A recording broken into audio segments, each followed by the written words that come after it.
La Milagrosa means a woman who performs miracles. But in this story, La Milagrosa did not perform any magic. She was a normal woman from Havana and her real name was Amelia. She fell in love with a poor guy. The problem was that she was a member of the aristocracy in Havana, so they could not get married. This happened around the time of Cuba's war for independence against Spain, and he fought against the Spanish. When the war ended, the whole political system changed, so when he came back, they were finally able to get married. However, they could not get kids for a long time. Eventually, she conceived, but she died while she was giving birth to her boy. The whole myth started after she died. Her husband used to go to her grave every day to talk to her.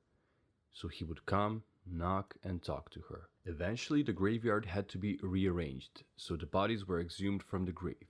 During the exhumation process, they opened Amelia's coffin, only to realize that her corpse was wholly preserved.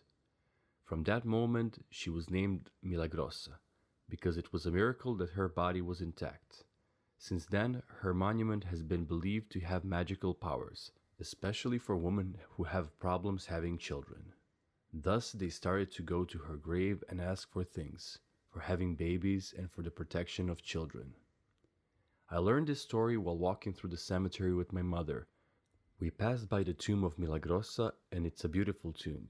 A statue of a woman with a baby, and her eyes are amazing.